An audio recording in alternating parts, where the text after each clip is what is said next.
Hello everyone, ఈ వీడియోలో మనము తెలుగు క్వశ్చన్ పేపర్లో 16th క్వశ్చన్ అయిన పద్యభాగం రిలేటెడ్ క్వశ్చన్స్ గురించి డిస్కస్ చేద్దాం. మనకి తెలుగు క్వశ్చన్ పేపర్లో 16th క్వశ్చన్ పద్యభాగం ఉంటుంది, 17th క్వశ్చన్ గద్యభాగం, 18th క్వశ్చన్ ఉపవాచకం రామాయణం అండ్ 19th క్వశ్చన్ సృజనాత్మకత. ఈ 4 క్వశ్చన్స్కి ఇంటర్నల్ చాయిస్ ఉంటుంది. 7 మార్క్స్ ఈచ్, 28 మార్క్స్. సో ఈ వీడియోలో మనం కేవలం పద్యభాగంలో ఉన్న క్వశ్చన్స్ మాత్రమే డిస్కస్ చేద్దాం.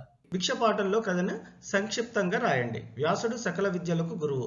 ఒకరోజు మధ్యాహ్న వేళలో ఆయన శిష్యులతో కలిసి కాశీనగరంలో బ్రాహ్మణవాడలో భిక్షాటం కోసం వెళ్ళాడు. ఏవో కారణాలు చెప్పి ఎవరూ ఆయనకు భిక్ష పెట్టలేదు. ఆ రోజుకు ఉపవాసం ఉందామని, మరుసటి రోజు భిక్ష తప్పక దొరుకుతుందని వ్యాసుడు నిశ్చయించాడు. ఈశ్వరుడు మాయ వల్ల మరుసటి రోజు కూడా ఎవరూ ఆయనకు భిక్ష పెట్టలేదు. వ్యాసుడు కోపంతో భిక్షపాత్రను నడివీధిలో పగలగొట్టి కాశీవాసులకు 3 తరాల పాటు ధనం, మోక్షం, విద్య లేకపోవుగాక అని శపించబోయాడు. ఇంతలో పార్వతీదేవి ఒక సామాన్య స్త్రీ రూపంలో ఒక బ్రాహ్మణ గృహం వాకిట్లో ప్రత్యక్షమై వ్యాసును మందలించి తన ఇంటికి భోజనానికి రమ్మని ఆహ్వానించింది.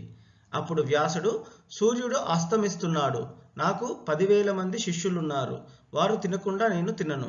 అప్పుడు పార్వతీదేవి నవ్వి, నీవు శిష్యులందరికీ నీ వెంట తీసుకొని రా, ఈశ్వరుడు దయతో ఎంతమంది వచ్చినా కావలసిన పదార్థాలు పెడతాను అని చెప్పింది.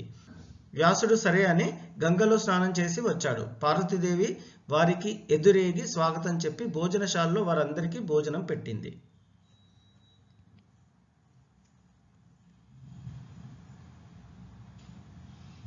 నెక్స్ట్ ఇంపార్టెంట్ క్వశ్చన్, పద్యభాగంలో శతక పద్యాల్లో నీతులు నిత్య జీవితంలో ఎట్లా ఉపయోగపడతాయో విశ్లేషించి రాయండి. శతక పద్యాల్లో నీతి పద్యాలు, భక్తి ప్రబోధక పద్యాలు ఉంటాయి. మనిషి జీవితంలో ఎలా ముందుకు సాగాలో తెలియజెప్పే నీతులు ఉంటాయి. కొన్ని ఉదాహరణలు పరిశీలిద్దాం. నరరూప రాక్షసుల లక్షణాలను భీమకవి వేణుగోపాల శతకంలో చెప్పాడు. అవి చదివితే అటువంటి లక్షణాలను విడిచిపెట్టి మంచిగా నడుచుకోవచ్చు. అటువంటి రాక్షస లక్షణాలు కలవారికి దూరంగా ఉండవచ్చు. మిత్రుల లక్షణాలు శతక పద్యాల ద్వారా తెలుసుకొని మంచి మిత్రులను సంపాదించుకొని జీవితంలో సుఖపడవచ్చు.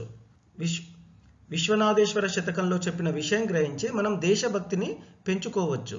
త్యాగబుద్ధితో ప్రజల దైన్య స్థితిని తొలగించుకోవచ్చు. నరసింహ శతకంలో పద్యం చదివి మంచి లక్షణాలను అలవరుచుకోవచ్చు. దేవమాన్యాలు ఉపహరించకుండా మంచివారిని మోసం చేయకుండా ఉండవచ్చు. భగవంతుని పూజకు సత్యం, దయ, ఏకాగ్రత ముఖ్యమని గ్రహించి దైవభక్తితో జీవించవచ్చు. రాజు ఆశ్రయం అనవసరం అన్న దూర్జటి పద్యం చదివి రాజకీయ నాయకుల వెంట తిరగడం మాని హాయిగా స్వేచ్ఛగా బ్రతకవచ్చు. పండితుడికి డబ్బు కంటే సత్యభాషణ, మంచితనము, గురుభక్తి ముఖ్యమని గ్రహించవచ్చు. గోపన్న చెప్పినట్టు శ్రీరాముని సాటి దైవం లేడని కూడా తెలుసుకోవచ్చు. ఇవన్నీ శతక పద్యాల్లో నిత్య జీవితంలో ఉపయోగపడతాయి స్టూడెంట్స్. నెక్స్ట్ ఇంపార్టెంట్ క్వశ్చన్, భిక్షపాఠం ఆధారంగా కోపం వల్ల కలిగే దుష్పరిణామాల గురించి రాయండి. కోపం వచ్చిన మనిషిలో మంచి చెడులను గ్రహించే విచక్షణ జ్ఞానం నశిస్తుంది. మనిషిలో రాక్షస ప్రవృత్తి పెరుగుతుంది. ఎలాగైనా ఎదుటివాడిని కష్టపెట్టాలని, ఎదుటివాడికి కష్టం కలిగించాలనే బుద్ధి కలుగుతుంది. కోపం వచ్చిన మనిషి పశువులా సంచరిస్తాడు. కోపంతో కళ్ళు మూసుకుపోతాయి. అవివేకంతో ఒక్కొక్కప్పుడు తన భార్యను, పిల్లలను, తల్లిదండ్రులను కూడా చంపడానికి ప్రయత్నిస్తాడు. సంఘంలో గౌరవాన్ని కోల్పోతాడు. కోపం కలిగిన వారితో మాట్లాడడానికి ఎవరూ ఇష్టపడరు. కోపం శత్రువు వంటిది అని భర్తృహరి చెప్పాడు. తన కోపమే తన శత్రువు అని సుమతి శతకకర్త కూడా చెప్పాడు. కోపం వల్లే వ్యాస మహర్షి కన్నతల్లి వంటి కాశీనగరాన్ని శపించబోయాడు. కోపంతో దుర్వాసుడు, విశ్వామిత్రుడు వంటి మహర్షులు ఎన్నో కష్టాలు పడ్డారు. కోపం వల్ల జ్ఞానం నశిస్తుంది, తపోగుణం పెరిగిపోతుంది. కోపం వల్లనే పాపకార్యాలు చేయడానికి మనిషి సిద్ధపడతాడు. గద్యభాగంలో ఈ క్వశ్చన్ చాలా important student. You can expect for upcoming special test.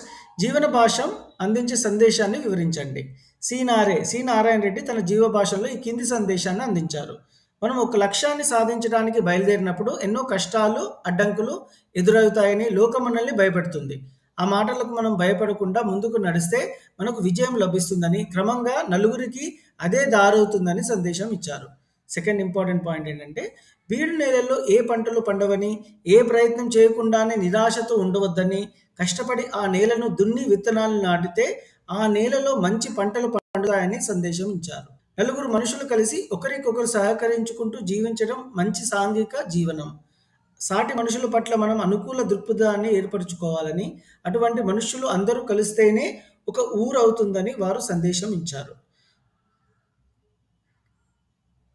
మనకు ఎంతో సమర్థత, అధికారం, సంపదలున్నా, మనం ఎన్నో విజయాలు సాధించినా, ఇకపై తనకు ఏ కష్టాలు, బాధలు రావని ధీమాగా ఉండలేమని, విధి ఎప్పుడు ఏ కష్టాలు కలిగిస్తుందో, సమస్యలు తీసుకొస్తుందో, ఏ పరీక్షలు పెడుతుందో మనం ఊహించలేమని, విధి శక్తి ముందు ఎవరైనా తలవంచాల్సిందే అని సీనారే సందేశం ఇచ్చారు. మంచి పేరు పొందామని, బిరుదులు, సత్కారాలు పొందామని అనుకోకుండా, నిజమైన గుర్తింపు లేదని, మానవులకు పనికి వచ్చే గొప్ప పని త్యాగం చేస్తే ఆ మనిషి పేరు చరిత్రలో శాశ్వతంగా నిలబడుతుందని సీనారే సందేశం అందించారు. ఈ 5 పాయింట్స్ రాస్తే మనకి ఫుల్ మార్క్స్ వస్తాయి స్టూడెంట్స్. Important question. బలిచక్రవర్తిని మానధనుడు అని ఏ విధంగా చెప్పగలవు? బలిచక్రవర్తి చేతులు చాచి వామనుని పూజించాడు. బ్రాహ్మణుడవు, విష్ణు స్వరూపుడవు, వేదాల నియమాలు తెలిసిన వాడవు అయిన నీకు 3 అడుగుల నేల దానం చేస్తున్నాను అని పలికి పరమాత్మనకు ప్రీతి కలుగుగాక అంటూ వెనువెంటనే ధారపోసినాడు. అది చూచి లోకం ఆశ్చర్యపడింది. ఓ పరీక్షన్ మహారాజా, అన్ని భూతాలకు విష్ణువు అధిపతి. ఆయనకు బలిచక్రవర్తి దానం చేయగానే అన్ని దిక్కులు కలకలలాడినాయి. పంచభూతాలు బలి బలి అని పొగిటినాయి. బలిచక్రవర్తి గొప్పదాత, దయాగుణం కలవాడు. ఈయన దానగుణాన్ని పరీక్షించుటకు ఇంద్రుడు, అగ్నిడేగ, పావురాల రూపాలతో వస్తారు. పావురాన్ని డేగ నుంచి రక్షించడానికి శిబి తన శరీర భాగాన్ని కోసి ఆహారంగా ఇస్తాడు. తన శరీరాన్ని ఎంత కోసి సమర్పించినా అది పావురం బరువుతో సరితూగదు. అప్పుడు శిబి ఆర్తరక్షణ ధర్మాన్ని పాటించి తననే హారంగా అర్పించుకుంటాడు. ఇంతటి మహాదాత అయిన శిబిని కీర్తించిన ఇంద్రగణాలు అతనితో తేజో శరీరాన్ని ప్రసాదించి ఆశీర్వదిస్తారు. అందుకనే బలి చక్రవర్తి మానధనుడని చెప్పగలము. నగర జీవన విధానంపై ఆలిశెట్టి ప్రభాకర్ అభిప్రాయాలను మీ సొంత మాటల్లో రాయండి. నగరాలు అరణ్యాల వలె రణగోణ ధ్వనులతో నిండి ఉంటాయి. నగరాలు 4 రోళ్ల కూడికలలో వినిపించే ధ్వనులు ఢంకానాదంలా, జలపాతం హోరులా వినిపిస్తాయి. ఆ ధ్వనులు నగర జీవుల బతుకులు పోరాటంలో వచ్చిన ఉరుములు.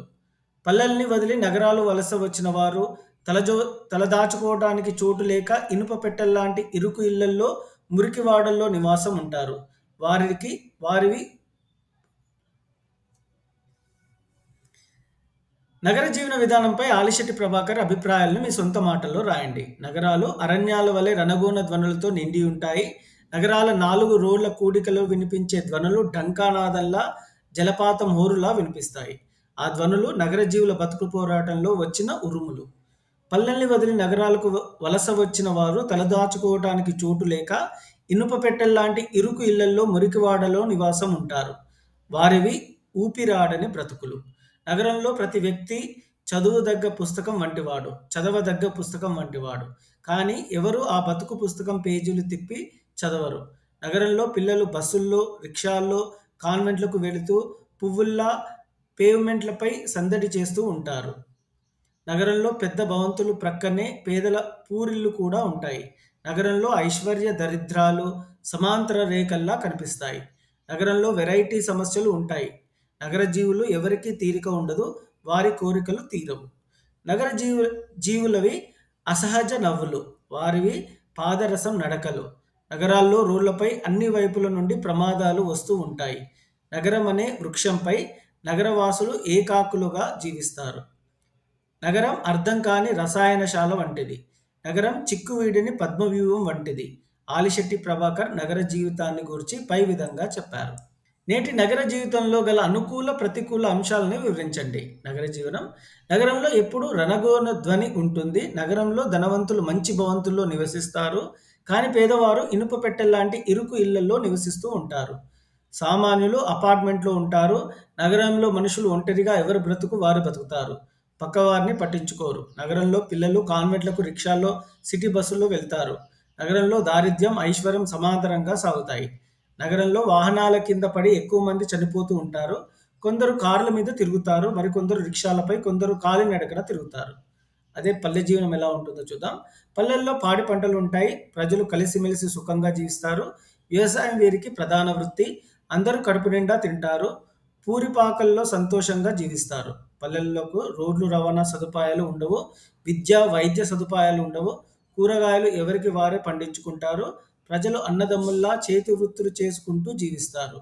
ప్రజలు ఐకమత్యంగా ఉండి కష్ట సుఖాల్లో పరస్పరము పాలు పంచుకుంటారు.